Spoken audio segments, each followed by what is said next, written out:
ছেলে মেয়ে আত্মীয় স্বজন কাকেও যেন আমার লাশ শুইতে না দেয়। শেষ শেষ দুনিয়াতে আমার আত্মায় কষ্ট পাইবে যে কি করলাম আর কি পাইলাম। আমি মন থেকে দিল থেকে তাদেরকেও অভিশাপ দিই, আমার মতো একদিন যেন তারা এই জায়গায় আসে। এদেরকে সোনার স্বামীসো করে মানে দুধ খাওয়াইছি, এত বেশি ভালোবাসছ না। তোমারে এরা জীবনে বহুত কষ্ট দিব। আজ সেই কথা, তাদের কথাটা আমি অক্ষরে অক্ষরে পাইছি। আমার ভাবিরা কইতো, যখন বস্তা বড়ি বড়ি টাকা দিছিলাম তখন মানে সব ঠিক আছে, আচ্ছা বুঝলাম ছেলেরা হইতে পারে, এটা মানি নিলাম।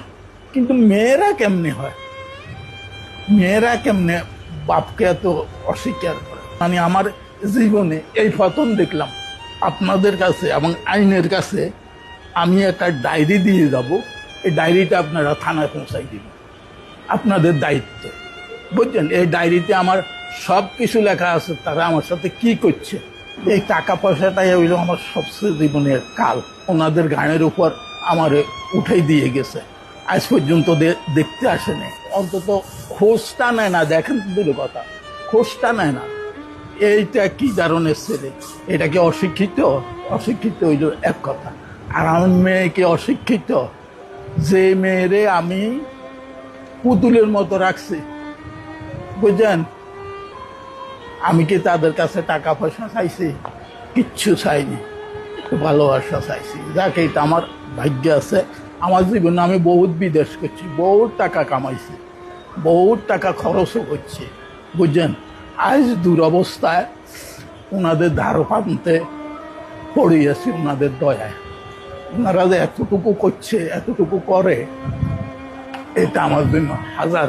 আমার শুধু একটাই অনুরোধ থাকবে, আপনারা এই জিনিসটা মানুষে দেখাইবেন, আমার ছবিটা দেখাইবেন, ছেলে মেয়ে যেন দেখতে পায় যে তার বাপ কি অবস্থা আছে, বুঝলেন?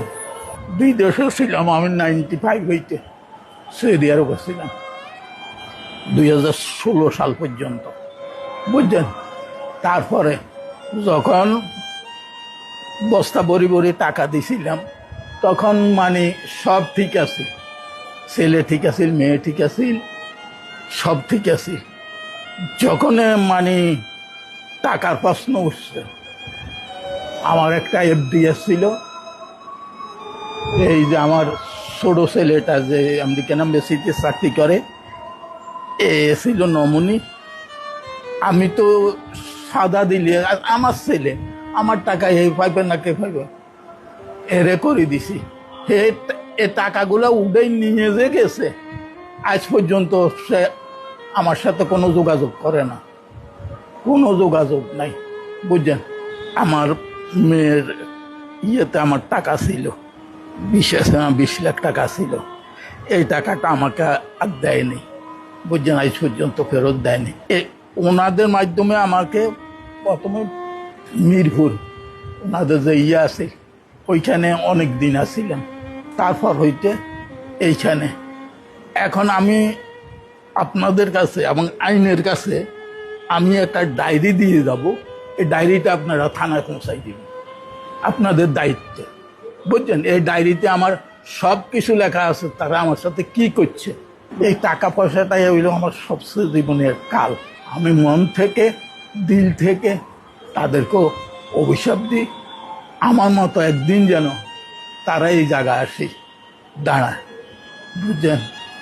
আল্লাহর কাছে এদেরকে সোনার স্বামীসো করে মানে দুধ খাওয়াইছি, সোনার স্বামীস, বুঝছেন? এত বেশি ভালোবাসছ না। তোমারে এরা জীবনে বহুত কষ্ট দিব। আজ সেই কথা, তাদের কথাটা আমি অক্ষরে অক্ষরে পাইছি। আমার ভাবিরা কইতো, খুব ভালো আছে, যে কদিন আল্লাহ বাঁচি থাকি এই আমি এইখানে থাকব।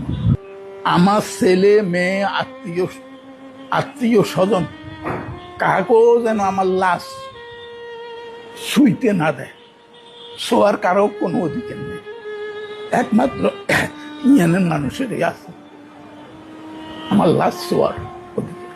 আমার সন্তানদেরকে আমি এইটাই বলবো যে দেখো, আমার সাথে তোমরা যারা যা করছো এটার ফল তোমরা পাইবা।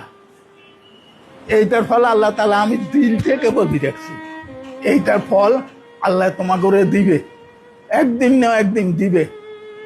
এটা ফল তোমরা ভোগ করতে পারবা। পরে আমারে তো ওনারা জায়গা দিছে, সেটা খাইবার দিছে, থাকার জায়গা দিছে, এদেরকে আল্লাহ যেন এইটাও না দেয়।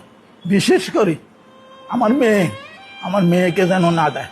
শেষ দুনিয়াতে আমার আত্মায় কষ্ট পাইবে যে কি করলাম আর কি পাইলাম।